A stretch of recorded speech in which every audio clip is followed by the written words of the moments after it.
Καλώς ήρθατε στο κανάλι Αυτοβελτίωση 360. Σήμερα θα δούμε τρόπους αποδεδειγμένους για το πώς να παραμένουμε συγκεντρωμένοι σε αυτό που κάνουμε. Θα ξεκινήσουμε με μια μελέτη που είχε διεξαχθεί το 1998 στο Πανεπιστήμιο Κολούμπια από την καθηγήτρια Κλόντια Μίλλερ. Η καθηγήτρια πήρε μια μεγάλη ομάδα μαθητών της 5ης τάξης και τους έβαλε να δουλέψουν σε πολλά παζλ μόνοι τους. Αυτά ήταν πολύ δύσκολα παζλ, αλλά ανεξάρτητα από το πόσο καλά τα κατάφεραν κάθε παιδί, τους είπαν ότι τα πήγαν πολύ καλά και καλύτερα από τα περισσότερα άλλα παιδιά. Στη συνέχεια, οι μισοί από αυτούς τους μαθητές ενημερώθηκαν ότι τα πήγαν καλά επειδή δούλεψαν σκληρά, ενώ οι άλλοι μισοί ενημερώθηκαν ότι ήταν επειδή ήταν έξυπνοι και ταλαντούχοι. Στη συνέχεια παρουσίασαν σε κάθε μαθητή 3 ακόμη τύπους παζλ για να δουλέψουν, εύκολα, μεσαίας δυσκολίας και εξαιρετικά δύσκολα. Αυτό που βρήκαν ήταν πολύ ενδιαφέρον. Οι μαθητές που τους είπαν ότι τα πήγαν καλά επειδή ήταν έξυπνοι, πέρασαν τον περισσότερο χρόνο τους στα εύκολα παζλ. Πέρασαν σχεδόν καθόλου χρόνο στα εξαιρετικά δύσκολα παζλ και πέρασαν πολύ λιγότερο χρόνο συνολικά προσπαθώντας να λύσουν οποιοδήποτε από τα παζλ, κάτι που ήταν ένδειξη χαμηλότερων επιπέδων κινήτρου. Επιπλέον, όταν ρωτήθηκαν αν τους άρεσε το πείραμα, είπαν ότι δεν ήταν τόσο διασκεδαστικό για αυτούς. Από την άλλη πλευρά, οι μαθητές που τους είπαν ότι τα πήγανε καλά επειδή δούλεψαν σκληρά, πέρασαν τον περισσότερο χρόνο τους επικεντρωμένοι στα πιο δύσκολα παζλ. Επίσης, πέρασαν πολύ περισσότερο χρόνο συνολικά προσπαθώντας να λύσουν οποιοδήποτε από τα παζλ, κάτι που ήταν ένδειξη αύξησης των επιπέδων κινήτρου. Επιπλέον, μετά το πείραμα, είπαν ότι τους άρεσε πραγματικά όλη η εμπειρία. Τι μπορούμε να μάθουμε από αυτή τη μελέτη? Υπάρχει μια έννοια που ονομάζεται locus of control, η οποία είναι ουσιαστικά ο βαθμός στον οποίο πιστεύετε ότι έχετε τον έλεγχο της ζωής σας. Τα παιδιά που τους είπαν ότι τα πήγαν καλά επειδή ήταν έξυπνα και ταλαντούχα, οδηγήθηκαν να πιστέψουν σε αυτό που ονομάζεται εξωτερικό locus of control. Οδηγήθηκαν να πιστέψουν ότι οι παράγοντες εκτός του ελέγχου τους ήταν ο λόγος που τα πήγαν καλά. Δεν μπορείτε να ελέγξετε αν γεννηθήκατε έξυπνοι ή όχι. Από την άλλη πλευρά, τα παιδιά που τους είπαν ότι τα πήγαν καλά επειδή δούλεψαν σκληρά, άρχισαν να πιστεύουν σε αυτό που ονομάζεται εσωτερικό locus of control. Πίστευαν ότι ήταν παράγοντες που ελέγχουν οι ίδιοι που οδήγησαν στα αποτελέσματά τους. Ήταν η σκληρή δουλειά και η επιπλέον προσπάθειά τους που τους επέτρεψε να τα πάνε καλά στα παζλ. Το πόση δουλειά βάζετε σε κάτι είναι κάτι που έχετε πλήρη έλεγχο.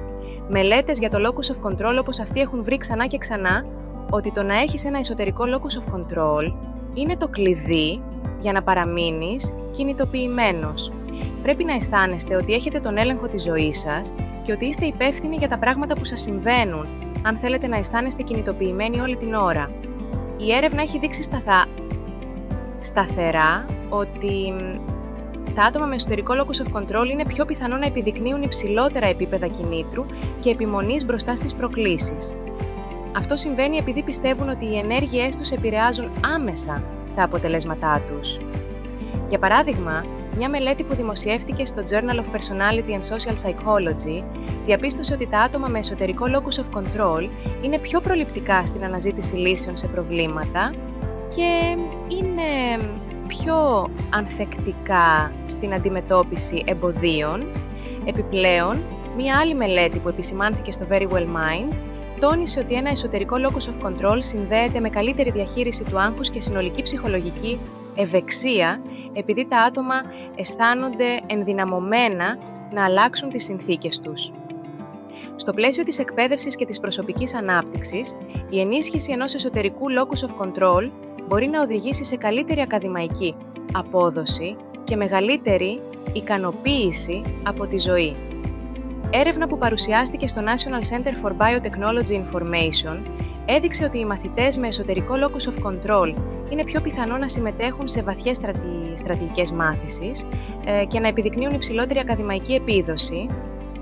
Επιπλέον, μια αναφορά από το Better Up συζήτησε πώς ένα εσωτερικό locus of control μπορεί να ενισχύσει την προσωπική και επαγγελματική επιτυχία, ενθαρρύνοντας μια νοοτροπία ανάπτυξης και συνεχή αυτοβελτίωση.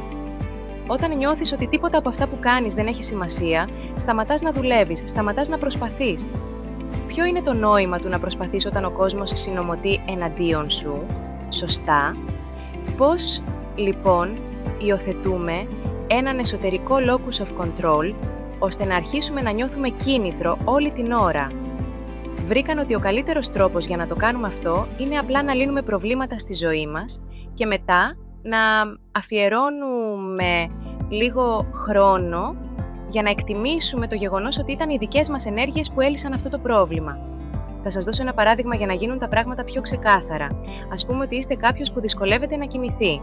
Κάνετε κάποια έρευνα και ανακαλύπτετε ότι αν πάρετε περισσότερο ηλιακό φως το πρωί, αν χρησιμοποιείτε το κρεβάτι σας μόνο για ύπνο και αν εγκαταστήσετε ένα φίλτρο μπλε φωτός στο τηλέφωνό σας, αυτό θα αυξήσει δραστικά την ικανότητά σας να κοιμάστε πιο γρήγορα όταν έρθει η ώρα για ύπνο. Κάνετε όλα αυτά τα πράγματα και ως εκ θαύματος βρίσκετε ότι κοιμάστε 15 λεπτά πιο γρήγορα από πριν. Όταν παρατηρήσετε αυτή τη βελτίωση, πρέπει να πείτε στον εαυτό σας «Wow, ήταν εξαιτίας των αλλαγών που έκανα, εξαιτίας της προσπάθειας που κατέβαλα, που τώρα μπορώ να κοιμάμαι καλύτερα». Είναι τόσο απλό. Χτίστε αυτή την πεποίθηση ότι ελέγχετε τη ζωή σας και ότι έχετε έναν εσωτερικό locus of control και έρευνες λένε ότι δεν θα έχετε ξανά προβλήματα με το να μένετε κινητοποιημένοι στη ζωή σας.